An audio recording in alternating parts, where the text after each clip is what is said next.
Hi friends, ಎಲ್ಲರಿಗೂ ನಮಸ್ಕಾರ. Welcome to Shwetu's kitchen. ನಾನಿವತ್ತು ಒಂದು 10 ನಿಮಿಷದಲ್ಲೇ ಆಗುವಂಥ ರೆಸಿಪಿನ ಹೇಳ್ಕೊಡಕ್ಕೆ ಬಂದಿದ್ದೀನಿ. ಅದೇ ಮೆಂತ್ಯ ಬಾತ್. ಇದಕ್ಕೆ ಏನೇನು ಬೇಕು ನೋಡೋಣ ಬನ್ನಿ. ಒಂದು 5ರಿಂದ 6 ಈರುಳ್ಳಿ, ಒಂದು ಟೊಮೊಟೊ, ಅರ್ಧ ಇಂಚಷ್ಟು ಶುಂಠಿ, ಒಂದು 10ರಿಂದ 15 ಬೆಳ್ಳುಳ್ಳಿ ಹೆಸಳು ಮತ್ತು ಒಂದು 5ರಿಂದ 6 ಹಸಿಮೆಣಸಿನ್ಕಾಯಿ. ಇಲ್ಲಿ ಚಕ್ಕೆ, ಒಂದು ಏಲಕ್ಕಿ, 5ರಿಂದ 6 ಲವಂಗ, ಒಂದು ಸ್ವಲ್ಪ ಕಲ್ಲುವು, ಒಂದೆರಡು ಪಲಾವ್ ಎಲೆ, ಒಂದು ಪೀಸ್ ಚಕ್ರ ಮೊಗ್ಗು ಮತ್ತು ಒಂದು ಮರಾಠಿ ಮೊಗ್ಗು.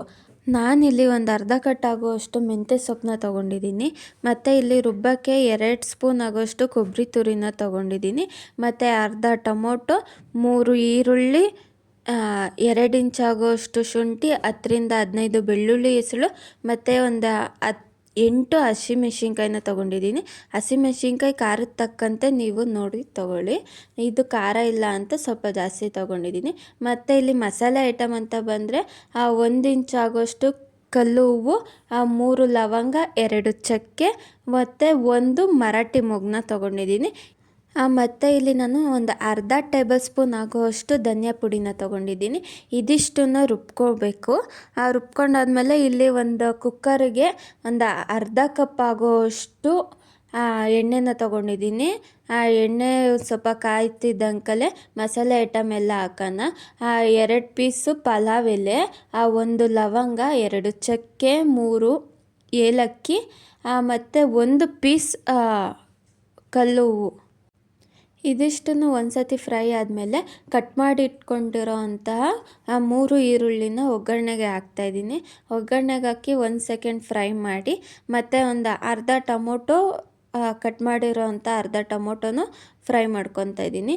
ಇದಿಷ್ಟು ಎಣ್ಣೆ ಬಿಡೋ ತನಕನೂ ಫ್ರೈ ಮಾಡ್ಕೊಬೇಕು. ಟೊಮೊಟೊ ಎಲ್ಲ ಫುಲ್ಲು ಸ್ಮ್ಯಾಶ್ ಆಗಿ ಎಣ್ಣೆ ಬಿಡೋ ಥರ ಇದು ಮಾಡಬೇಕು. ನಂತರ ಮಸಾಲೆ ರುಬ್ಬಿರೋವಂಥ ಮಸಾಲೆನ ಇವಾಗ ಹಾಕ್ಬಿಟ್ಟು ಅದನ್ನು ಒಂದು 3 ನಿಮಿಷ ಫ್ರೈ ಮಾಡಬೇಕು. ಫ್ರೈ ಮಾಡ್ತಾ ನೋಡಿ ಕುದಿ ಬರ್ತಾಯಿದೆ. ಹೀಗೆ ಕುದಿ ಬರ್ತಾಯಿದೆ ಆಗ ಮೆಂತ್ಯ ಸೊಪ್ಪನ್ನ ಕಟ್ ಮಾಡಿ ಇಲ್ಲಿ ನಾನು ಹಾಕ್ಕೊಂಡಿದ್ದೀನಿ. ಮೆಂತ್ಯ ಸೊಪ್ಪು ಕಟ್ ಮಾಡಿ ಹಾಕ್ಕೊಂಡಿದ್ದ ತಕ್ಷಣ ಇಲ್ಲಿ ಒಂದು ಸತಿ ಅದನ್ನು ಕೈಯಲ್ಲಿ ಗೂರಾಡಬೇಕು. ಯಾರೆಲ್ಲ ಇನ್ನೂ ನನ್ನ ಚಾನಲ್ನ ಸಬ್ಸ್ಕ್ರೈಬ್ ಮಾಡಿಲ್ವೋ ಪ್ಲೀಸ್ ನನ್ನ ಚಾನಲ್ನ ಸಬ್ಸ್ಕ್ರೈಬ್ ಮಾಡಿ, ಲೈಕ್ ಮಾಡಿ, ಶೇರ್ ಮಾಡಿ.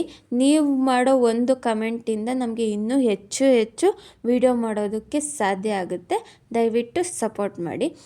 ಇಲ್ಲಿ ನಾನು ಮೆಂತ್ಯ ಸೊಪ್ಪು ಹಾಕ್ಬಿಟ್ಟು ಒಂದು ನಿಮಿಷ ಬಾಡಿಸ್ಕೊತಾ ಇದ್ದೀನಿ.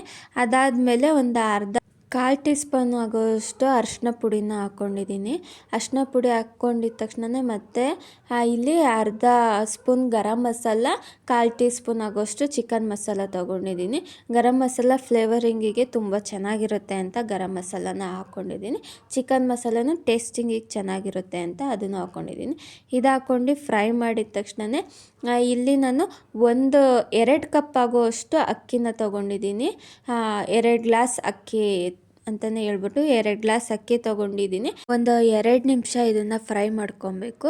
ಇದು ಬೆಳಗ್ಗೆ ಬ್ರೇಕ್ಫಾಸ್ಟಿಗೆ ಎಲ್ಲರ ಟೈಮ್ ಆಗೋಯ್ತು ಅಂತಂದರೆ ಒಂದು 10 ನಿಮಿಷದಲ್ಲೇ ರೆಡಿ ಮಾಡ್ಕೊಬೋದಾಗಿದೆ ಈ ರೆಸಿಪಿನ. ಅಷ್ಟು ಫಾಸ್ಟಾಗಿ ಆಗುತ್ತೆ. ಜಾಸ್ತಿ ಐಟಮ್ಸು ಏನೂ ಇರಲ್ಲ, ಏನೂ ಇದಾಗಲ್ಲ, ಹಂಗೆ ಬೇಗ ಮಾಡ್ಕೊಬೋದು. ಇಲ್ಲಿ ನಾನು 1 ಗ್ಲಾಸ್ ಅಕ್ಕಿಗೆ 2 ಗ್ಲಾಸ್ ಆಗುವಷ್ಟು ನೀರು ಹಾಕಿದ್ದೀನಿ. ಹಾಗೆ ಇಲ್ಲಿ ನಾನು 4 ಗ್ಲಾಸ್ ನೀರು ಹಾಕಿದ್ದೀನಿ. ಇಲ್ಲಿ ನಾನು ರುಚಿಗೆ ತಕ್ಕಷ್ಟು ಉಪ್ಪು ಹಾಕ್ತಾಯಿದ್ದೀನಿ. ಉಪ್ಪು ಹಾಕಿದ ತಕ್ಷಣ ಇದು ಒಂದು ಕುದಿಗೆ ಬರೋ ತನಕನೂ ಕುದಿಸ್ಕೊತಾ ಇರಬೇಕು. ಇಲ್ಲಿ ನೋಡ್ಬೋದು ಇವಾಗ ಕುದೀತಾ ಇದೆ. ಇವಾಗ ನಾನು ಕುಕ್ಕರ್ ಮುಚ್ಚಳ ಕ್ಲೋಸ್ ಮಾಡಿ ಒಂದೇ ವಿಸಲ್ ಹೊಡಿಸ್ಕೊತಾ ಇದ್ದೀನಿ. 1 ವಿಸಲ್ ಬಂದಿದೆ ಇವಾಗ. ಇವಾಗ ನೋಡ್ಬೋದು ನೀವು ಅದು ಎಷ್ಟು ಚೆನ್ನಾಗಿ ಮೆಂತ್ಯ ಬಾತು ಫ್ಲೇವರಿಂಗಾಗಿ ಚೆನ್ನಾಗಿ ರೆಡಿ ಆಗಿದೆ ಅಂತ ಅಂದ್ಬಿಟ್ಟು ತುಂಬ ಚೆನ್ನಾಗಿ ಬಂದಿದೆ. ನೋಡ್ತಾ ಇರ್ಬೋದು ನೀವು, ಪರ್ಫೆಕ್ಟಾಗಿ ಆಗಿದೆ. ಅದನ್ನು ಇವಾಗ ಸರ್ವಿಂಗ್ ಬೌಲಿಗೆ ಸರ್ವ್ ಮಾಡಿ ಇಲ್ಲಿ ನಾನು ತೋರಿಸ್ತಾ ಇದ್ದೀನಿ ಎಷ್ಟು ಚೆನ್ನಾಗಿ ಬಂದಿದೆ. ಇದನ್ನು ನೀವು ಸಹ ಒಂದು ಸಲ ಮನೇಲಿ ಟ್ರೈ ಮಾಡಿ ಹೇಗಿದೆ ಅಂತ ನನಗೆ ಕಮೆಂಟ್ ಮಾಡಿ. Thank you for watching.